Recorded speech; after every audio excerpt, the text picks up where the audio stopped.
Dans le vif du sujet. Un thème. Des stagiaires #avenir. Un podcast.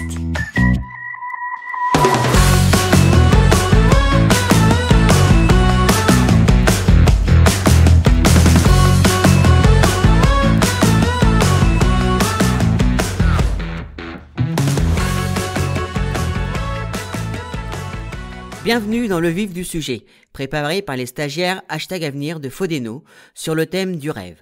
Nous vous avons préparé des chroniques, des témoignages, un micro-couloir et quelques brèves qui, j'espère, vous garderont en éveil. Bon épisode à tous.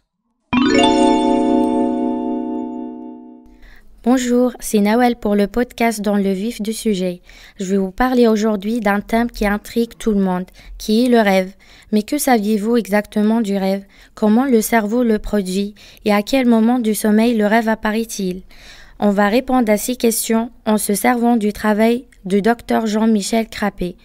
Il s'est lancé dans une expérience scientifique qui consiste à écrire ses rêves tous les jours dans un cahier.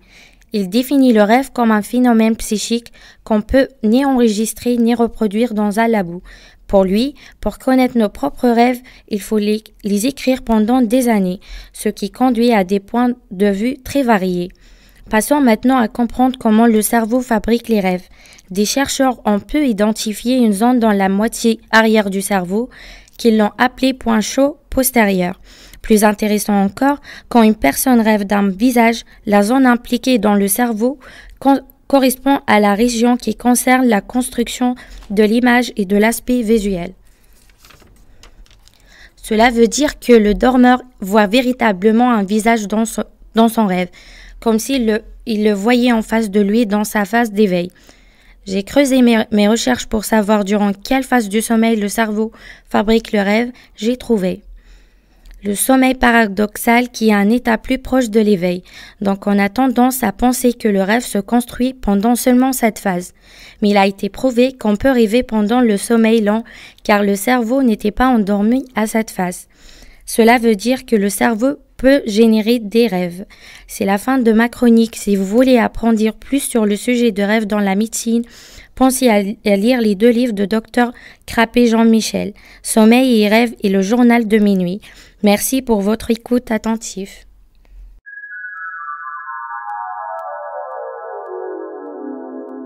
Le saviez-vous? En moyenne, une personne rêve pendant environ 100 minutes par nuit. Durant ce temps, on peut faire 4 à 5 rêves différents. Les femmes font des rêves plus longs et plus élaborés que les hommes. Malheureusement, ils sont souvent plus désagréables. Cauchemars, anxiété que les hommes. Avant les années 50, la majorité des rêves étaient en noir et blanc.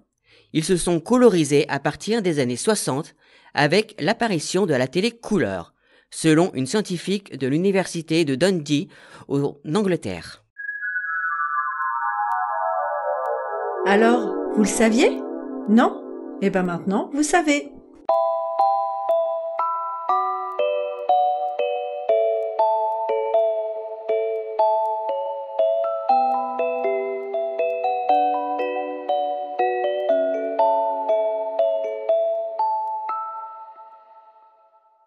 Bonjour, tu t'appelles Jessica? Oui, Oui, tu es sur #avenir? oui, Ok, je peux te poser une petite question sur les rêves? si vous voulez, oui. D'accord. C'était quoi ton rêve quand t'étais petite? Mon rêve, c'était de devenir routière. C'était de devenir routière? Pourquoi t'avais ce rêve-là? Tu te rappelles ce qui t'a donné envie de faire ça? La route, les camions, le bruit. Voilà. Et aujourd'hui, il en reste quoi de ce rêve? Bah, il est encore en moi, mais je veux pas trop risquer. Tu veux pas trop risquer? Oui, pour le mal de dos. Ah ok, pour une petite contrainte physique, mais du coup, est-ce que t'as envie d'en faire quelque chose quand même de ce rêve de route, de bruit, de véhicule, de conduite? Oui, je peux aller sur les circuits, sur des des expositions de camions et tout ça. Oui. Ok. Merci à toi, Jessica. mon plus grand rêve d'enfance. Tout le monde a des rêves d'enfance qu'il faut voir se réaliser dans le futur. Mais quand on est encore enfant, tout semble si facile et tout semble possible, car on pense encore comme un enfant.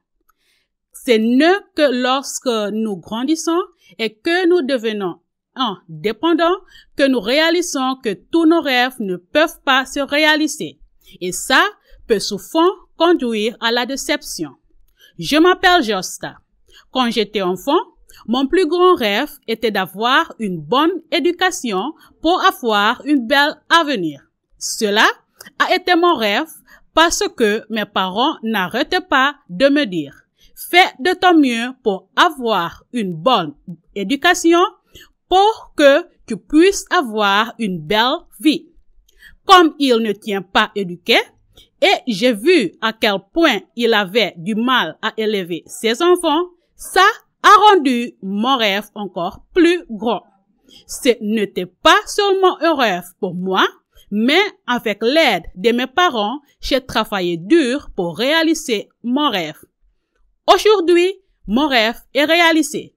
À mon avis, ce n'est pas obligé de réaliser tous nos rêves, mais ceux qui sont de notre pouvoir à réaliser. Merci à tous.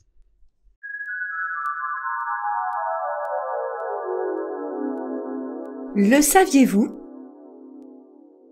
Environ 70% des personnes qui interviennent dans les rêves d'un homme sont également des hommes, alors que chez les femmes, la répartition est égale. Nous rêvons toujours de personnes que nous avons déjà côtoyées ou observées quelque part. Le cerveau est incapable d'inventer de nouveaux visages lorsque l'on dort. 5 minutes avant notre réveil, près de la moitié des rêves sont effacés. Et 3 minutes après le réveil, ce sont 90% des rêves qui sont supprimés. Alors, vous le saviez? Non? Eh bien maintenant, vous savez. Bonjour, c'est Boubacar. Dans le vif du sujet, je vais vous présenter aujourd'hui le rêve dans les cultures. Selon mes recherches, le rêve n'est pas défini de la même manière partout. Selon certains, le rêve défini spontanément par l'opposition de la réalité. Il est également tenu par une parenthèse de la conscience du sommeil. Pour d'autres, c'est une attention particulière qui est due à l'éducation humaine et il dépend des conditions de vie, mais surtout le lieu qui y joue un rôle très important. Nous allons vous montrer le rêve dans 3 cultures différentes. D'abord, on a choisi les Guinéens, ensuite des Français et des Amérindiens. Selon Toby Nathan, un écrivain français et conseiller culturel en Guinée, les Français interprètent le rêve en évoquant le passé. Leur interprétation était toujours d'inspiration freudienne. Alors que les Guinéens, chaque rêve a une signification dans la vie de la personne. Ils prennent leur rêve au sérieux. Ils discutent en famille ou avec des amis et agissent après le conseil reçu en vie. Le rêve. Contrairement aux Guinéens, pour les Français, le rêve est une façon de s'évader pour certains, de fuir une réalité qui est difficile à affronter. Cela nous permet de penser aux problèmes auxquels on peut être confronté. C'est le cas du poème de Robert Desnos que nous avons pris comme exemple. J'ai tant rêvé de toi. Un homme qui était amoureux d'une fille, mais cet amour n'était pas réciproque. Cette dernière meurt. Ici, Desnos s'imagine être avec elle alors que ce n'est pas possible. Il fuit cette réalité dure de la réalité. Il fuit de cette dure réalité. Enfin, nous avons une autre interprétation des rêves dans un autre monde, c'est les Amérindiens. Chez les Amérindiens, l'adolescent découvre le rêve, son identité et son personnel. Ils jouent un rôle essentiel et donnent à chacun une place incontestée dans la collectivité. La vie du groupe est également dirigée par des rêves de la journée qui commencent souvent par le récit de ceux de la nuit qui s'achèvent. Ils aident le tribu pour la chasse, la médecine ou la guerre. Enfin, sur notre analyse, on pense que les gens de la société rêvent d'amour, de réussite, de spiritualité et enfin d'un monde meilleur. Ces rêves, qu'ils soient individuels ou partagés, donnent une vision d'un monde meilleur à ceux qui les rêvent. Alors, les rêves ne sont toujours pas réalisés et réalisables. Cependant, le rêve est indispensable au développement de l'esprit humain et à son épanouissement. Voilà. Si vous voulez aller loin dans le sujet, je vous exhorte à lire certains récits de Toby Nathan qui a écrit sur le secret des rêves et la nouvelle interprétation des rêves. Merci pour votre écoute. Je vous souhaite une excellente journée.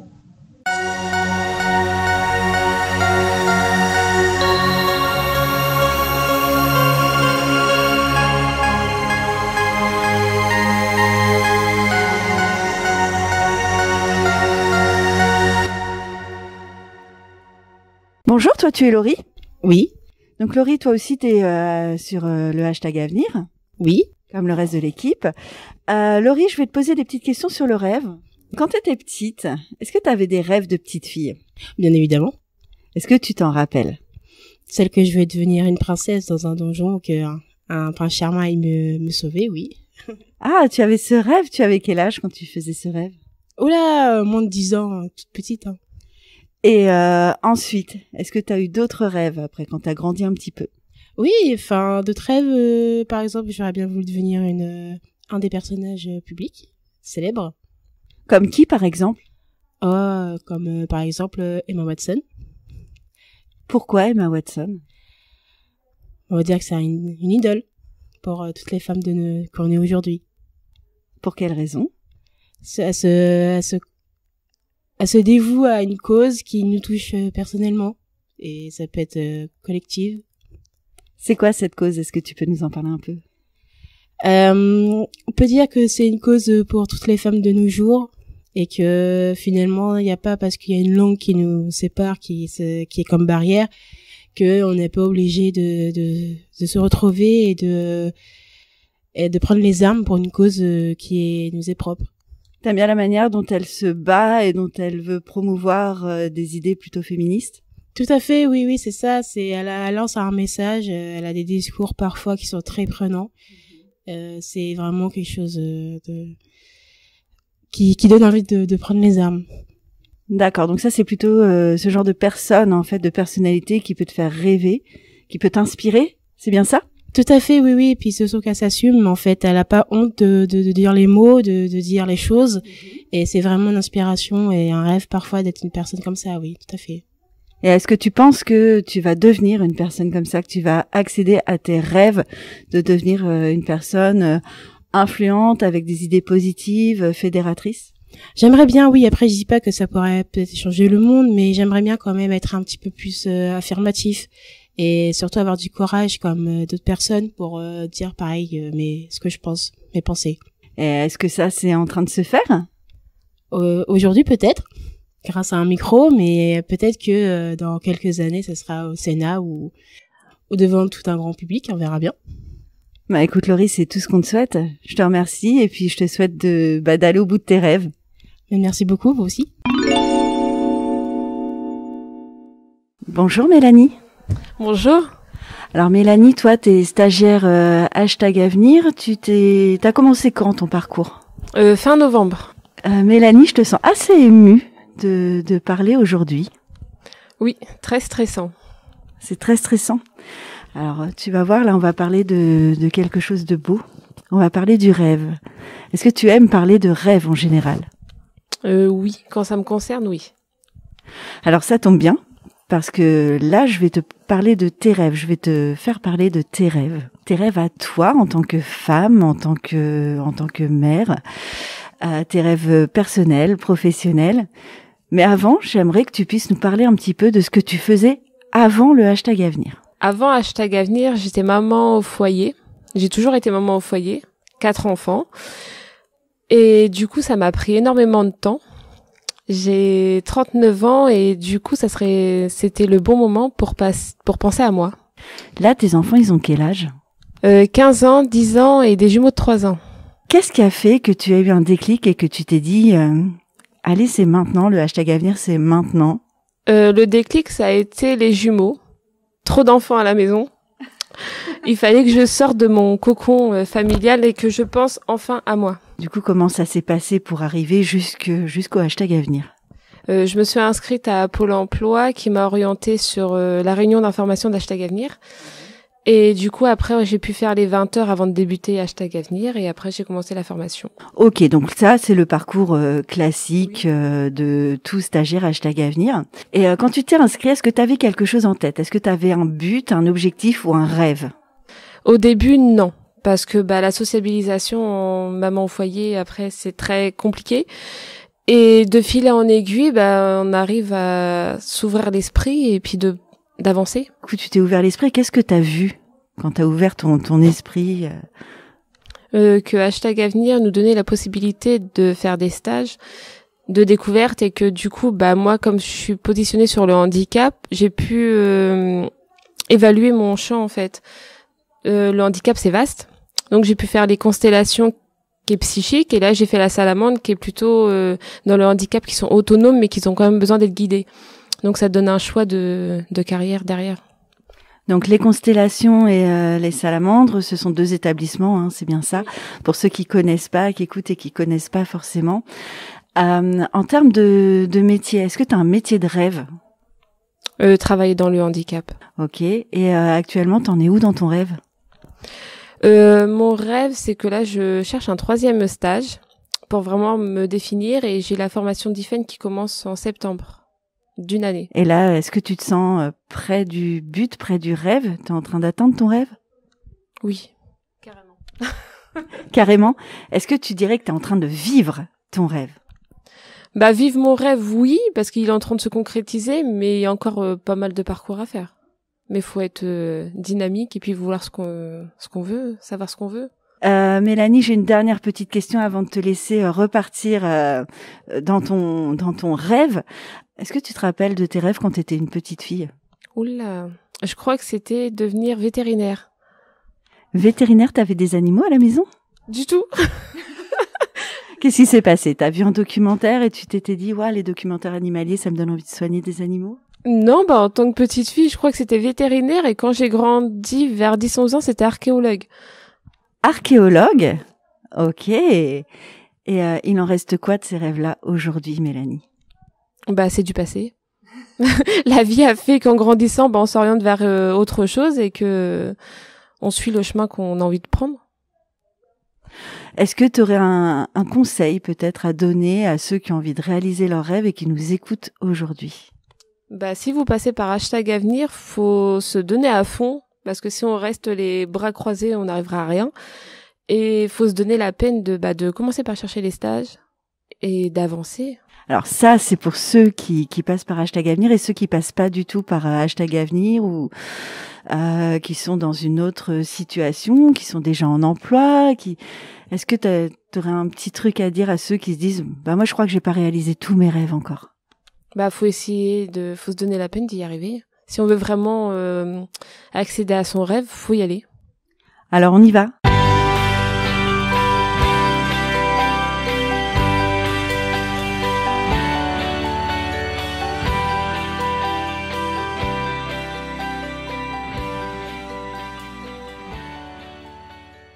Comme vous le savez, les jeunes représentent l'avenir et le futur et ils ont des rêves à réaliser. Et d'une longue recherche que j'ai faite et de mon expérience aussi, j'ai ce résultat que je vais aussi vous présenter aujourd'hui. Comprendre la jeune génération, c'est aussi connaître ce qui la fait vibrer et rêver. Alors si on prend les jeunes en général, ils ont des idées et des envies plein la tête. La première aspiration pour eux est de financer leur étude. Ils veulent faire leur valise et étudier à l'étranger, que ce soit en France ou ailleurs.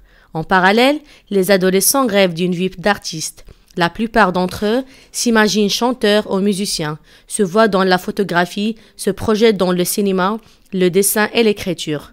Dans un autre registre, il y a des jeunes qui rêvent de devenir des sportifs de haut niveau, notamment dans le football. Enfin, plus surprenant, d'autres adolescents rêvent tout simplement de faire du shopping, d'autres voudraient acheter une voiture ou une moto, et une proportion égale voudrait acheter des vêtements et des baskets. Pour d'autres, ce sera un PC pour le streaming et les jeux. Et s'ils gagnaient de l'argent, ils le donnaient à leur maman et un peu à leur papa. En revanche, ils disent qu'ils achèteraient un cadeau pour un proche avec cet argent. D'autre part, on constate que l'esprit d'entreprise n'est pas encore très présent dans l'esprit des jeunes. En pratique, il y a ceux qui voudraient créer leur propre entreprise, ils voudraient créer une entreprise de prêt-à-porter et voudraient même créer leur propre marque. Et d'autres voudraient créer une entreprise de cuisine ou de pâtisserie. Au final, on retrouve les trois principaux totems des ados, la mode, la nourriture et les marques. Ils pourraient aussi vouloir de devenir des influenceurs, un rôle dont rêvent les ados. Parmi eux, un tiers s'imagine être les rois et les reines de l'influence sur YouTube, Instagram, Twitter ou bien TikTok. Enfin, ils ont de nombreuses idées bien à eux, comme le rêve de partir en voyage humanitaire, etc. Donc normalement, ces rêves-là sont à prendre au sérieux, que leur projet d'orientation soit réalisable ou pas. Le rôle des parents doit être là pour aider en douceur à confronter les désirs à la réalité sans entretenir dans l'illusion ni empêcher d'avancer. Donc la question là se pose. La question de la place du rêve dans l'orientation devait ramener les jeunes à la réalité.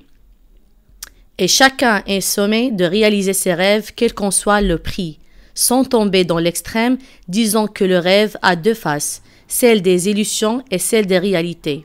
Il peut aussi bien conduire à la fuite, à la passivité, que prendre une dimension créative, devenir un moteur.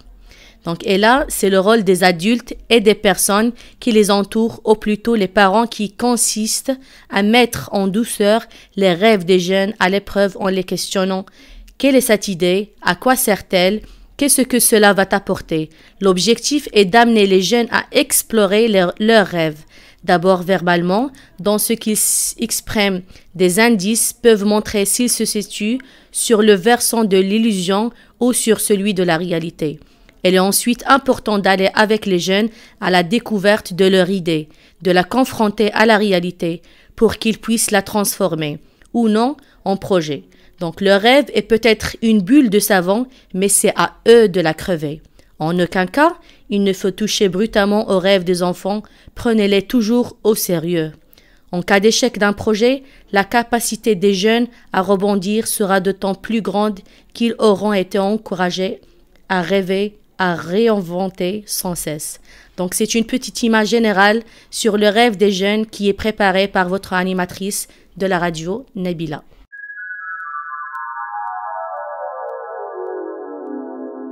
Le saviez-vous?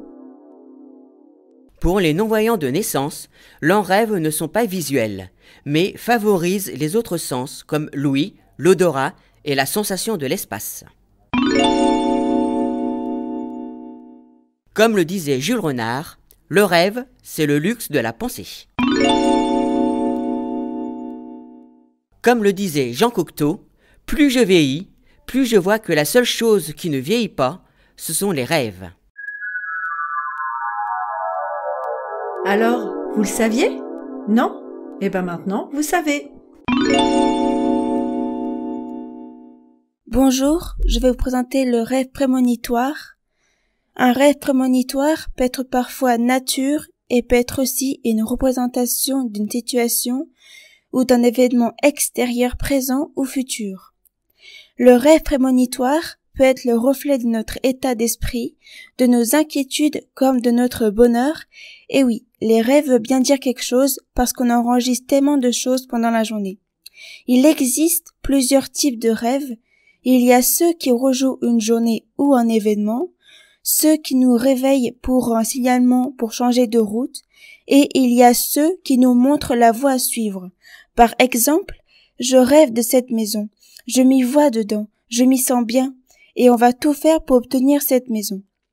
Le rêve prémonitoire est rarement positif, car ces rêves concernent des drames, comme la maladie, ou même la mort d'une personne qu'on connaît. Les rêves sont le reflet de notre vie présente. Par exemple, le rêve d'être enceinte, le rêve de son ex, de rêver de rencontrer une célébrité, de rêver que ton ou ta partenaire te trompe, de rêver d'un accident ou de rêver de gagner au loto. Il faut faire attention si vous les expérimentez. Même si on ne comprend pas tout à fait leur fonctionnement, nos rêves semblent avoir le pouvoir de nous avertir de situations à venir. Je vous remercie de votre attention. C'était Jessica sur le rêve prémonitoire. Le rêve des animaux. Bonjour. Aujourd'hui, je vais vous parler du rêve des animaux. Comme vous le savez, les animaux ont un cerveau, mais personne sait s'ils rêvent comme nous ou pas. Il est probable que les animaux rêvent, du moins certains d'entre eux. De nombreuses études ont suggéré que les animaux ont des périodes de sommeil paradoxales, appelées REM, Rapid Eye Movement, où leur cerveau est très actif, ce qui souvent associé à des rêves chez l'humain. Les animaux ont également montré des comportements qui suggèrent que les animaux rêvent. Par exemple, des chercheurs comme le neurobiologiste Michel Jouvet ont observé que les chats, les chiens et d'autres animaux font des mouvements oculaires rapides, du bruit pendant leur sommeil, suggérant qu'ils sont en train de rêver. Les chiens en particulier semblent souvent rêver de leur activité quotidienne, comme courir et jouer. Les études ont également montré que les animaux qui ont des cerveaux plus développés ont des tendances à avoir des périodes du rêve plus complexes, comme par exemple les dauphins ont des périodes de sommeil paradoxales similaires à ceux des humains et des mouvements oculaires rapides, ce qui suggère qu'ils rêvent. Cependant, nous ne pouvons pas être sûrs que tous les animaux rêvent ou même que leurs rêves sont similaires à ceux des humains. Nous ne pouvons pas communiquer directement avec eux pour leur demander ce qu'ils ont rêvé. Néanmoins, il est probable que les animaux rêvent tous comme les humains pendant leur sommeil. Merci à vous, c'était Joël dans le vif du sujet sur le rêve des animaux. Merci pour votre attention.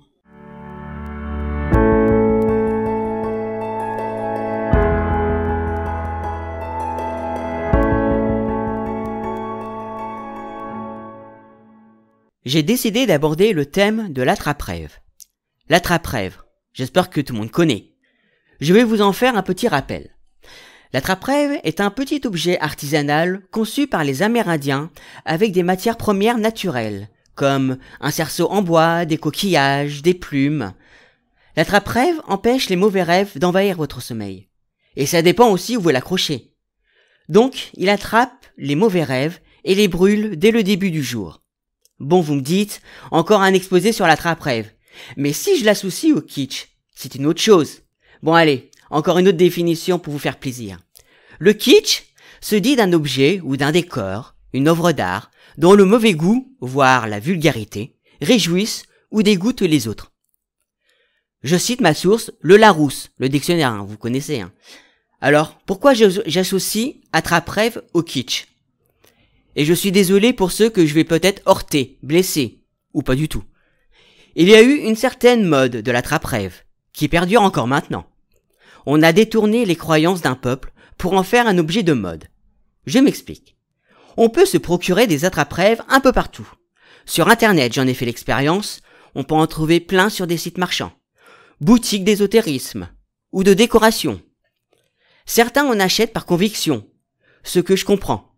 Et c'est très honorable. Plus généralement, c'est devenu un objet de décoration ou de mode. On en voit sur des t-shirts ou des types de vêtements, sur des parures de couettes, en boucles d'oreilles, porte-clés, rétroviseurs de voitures, et j'en passe et des meilleurs. Le détournement commercial de cet objet de croyance et de culture amérindienne est incroyable, et je comprends pas encore cet engouement. Lors de mes recherches, j'ai vu qu'on avait fait des films aussi. Par exemple, Dreamcatcher, l'attrape-rêve en 2003. L'attrape-rêve en 2014. Dreamcatcher en 2020. Et bizarrement, que des films d'horreur. J'ai toujours pas compris pourquoi. Voilà, ce n'est que mon point de vue. Petit intermède rigolo de ma part sur le thème du rêve. J'ai voulu vous montrer comment on a détourné un objet culturel pour en faire un objet kitsch, selon moi toujours. Et j'ai aussi aucune réponse à vous donner. Si vous pouviez me donner les réponses, je vous remercierai jamais assez. C'était Franck, avec ma petite chronique sur le thème du rêve. À bientôt. Bonjour, tu es bien Nabila? Oui, je suis bien Nabila. Ok Nabila, t'es stagiaire hashtag Avenir toi? Oui, c'est bien ça. Ça fait combien de temps que tu es là? Ça fait à peu près 4 mois. Nabila, j'ai une question à te poser au sujet des rêves. Est-ce que tu acceptes d'y répondre? Oui, bien sûr. Ok Nabila, qu'est-ce que c'est ton rêve le plus fou? Alors, mon rêve le plus fou, c'est... je sais pas quoi dire, mais je peux dire que je voulais bien faire des escalades, de monter en haut et de faire des sauts sans des parachutes. Un saut sans parachute? Oui, c'est ça. Pourquoi pas? Ah oui, effectivement, c'est assez fou comme rêve. Tu voudrais monter sur quelle montagne? Enfin, tu voudrais que ça soit où? Dans quel pays? Dans quel coin du monde? Bah, les montagnes de Toubkal. Et t'as déjà fait un peu d'escalade? Non, jamais. C'est juste un rêve pour moi. Ok, c'est un rêve pour toi. Mais qu'est-ce qui t'empêche de réaliser ce rêve? Dis-moi. Bah, je ne peux pas le faire, c'est parce que de descendre ou bien de tomber dans un endroit qui est plus haut, je ne peux pas le faire. C'est juste un rêve qu'il tourne dans ma tête pour... j'espère que je peux le réaliser un jour, mais je pense pas. Ok Nabila, et est-ce que tu as déjà réalisé certains rêves dans ta vie? Des rêves que tu avais depuis que tu étais petite ou des rêves que tu as pu avoir là au cours de ta vie? Est-ce que tu en as réalisé certains et si oui, lesquels? Oui, bien sûr. J'ai rêvé toujours d'avoir une famille et 2 enfants. Et là, je suis en famille avec 2 enfants. Et je suis stable maintenant. Et je vis tranquille avec eux. Je suis heureuse même. Bah écoute, moi je te souhaite que ça dure encore très très très longtemps et de peut-être pouvoir te tester à l'escalade. Oui, merci. Merci Nabila. C'est ce que j'espère moi aussi. Merci. Bonjour, toi tu es Franck, je crois. Ouais, c'est moi. Franck, tu es aussi stagiaire hashtag Avenir comme tout le reste de l'équipe? Oui, c'est ça. Ok Franck, je vais te poser des questions sur les rêves. Est-ce que tu es ok pour répondre? Je suis prêt. T'es prêt? Alors Franck, rappelle-toi quand tu étais petit, que tu avais 5-6 ans, 7 ans peut-être. Est-ce que tu avais des rêves? C'était quoi tes rêves à toi? Moi, je voulais être journaliste quand j'étais petit. Tu voulais être journaliste alors journaliste à la télé, presse écrite? Presse écrite plutôt. D'accord, et dans quel type de journal? Non, les quotidiens. PQR, quoi. Donc, presse régionale classique, quoi. Qu'est-ce qui t'a fait rêver de ça? C'est raconter des histoires. J'adore écrire, donc j'aime bien écrire, donc j'aime bien faire des nouvelles, j'écris de temps en temps. Il en reste quoi de ce rêve d'enfant? Toujours mes cahiers que j'ai gardés, avec toutes mes petites nouvelles dedans que j'avais entre 15-16 ans, j'ai toujours des nouvelles. Donc tu as toujours écrit? Ouais, toujours, ouais. Qu'est-ce que t'attends pour nous le faire lire? Il faudrait que je retrouve mes cahiers après le déménagement. Mais j'ai toujours, et puis j'ai toujours les idées dans la tête, donc j'ai toujours envie d'écrire. Ouais. D'accord, donc ce rêve, en fait, il pourrait être réalisé. Et c'est vrai, je pourrais le même publier si je me mets bien dedans, quoi. Et aujourd'hui, est-ce que tu as d'autres rêves? Maintenant que tu es un grand garçon, tu es adulte, c'est quoi tes rêves actuels? Rêve actuel, ce serait de trouver un boulot et faire ma formation de CIP qui est mon objectif principal pour l'instant. Ouais.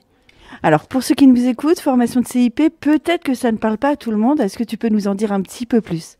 Ouais, c'est conseiller en insertion professionnelle. C'est pour aider des personnes pour construire un projet professionnel, les envoyer sur le chemin de la formation ou vers un emploi, dans les grandes lignes.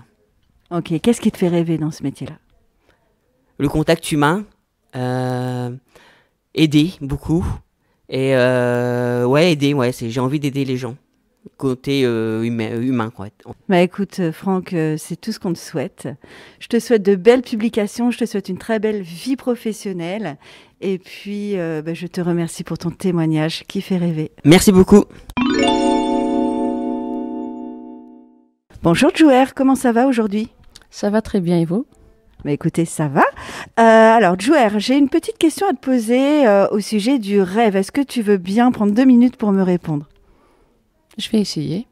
Super, merci. Jouer, c'était quoi tes rêves de petite fille? C'était quoi tes rêves d'enfant? Mes rêves d'enfant, j'aimerais bien être mère au foyer, mariée et avoir des enfants. Quand tu étais petite, tu voulais être maman? Oui. Alors, est-ce que tu as réalisé ton rêve? Oui. T'as combien d'enfants? 2. 2, ils ont quel âge? 29 et 15 ans. Ah, c'était grand. Oui. Et maintenant que tu as réalisé ce rêve, est-ce que tu as d'autres rêves à accomplir? D'autres rêves, c'est d'apprendre correctement le français et d'aller travailler. Et t'aimerais travailler dans quoi? Dans le commerce. Et t'aimerais faire quoi dans le commerce exactement? Juste employé commercial au magasin. T'aimerais travailler, ça serait quoi ton rêve de magasin? Ça serait quoi le meilleur magasin pour toi? Pas de préférence de magasin.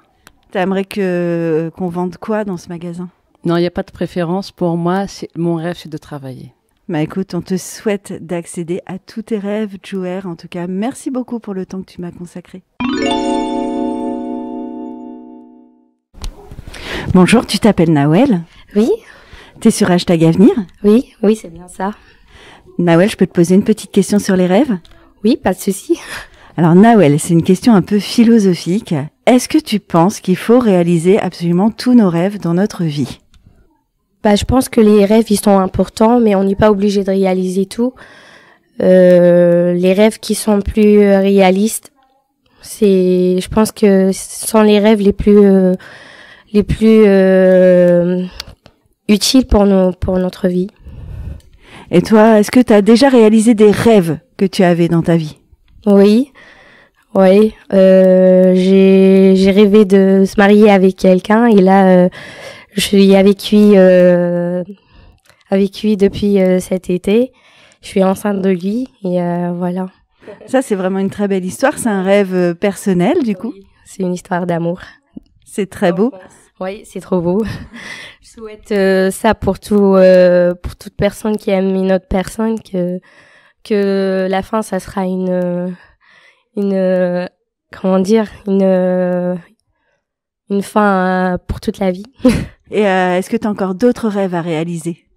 Oui, déjà faire une formation qui soit dans un domaine particulier et avoir un travail stable, là où je peux tout donner, un travail où je me sens vraiment utile pour la société. Et t'as une petite idée de ce que c'est ce métier?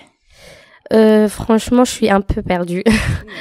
Parfois, j'ai des idées, mais je doute toujours, donc je peux pas dire que c'est un rêve fixé. Mais en gros, ton rêve, c'est d'être épanouie dans ta vie de femme, dans ta vie professionnelle. Oui. Eh ben, c'est exactement ce qu'on te souhaite, Nawel. Merci. Merci.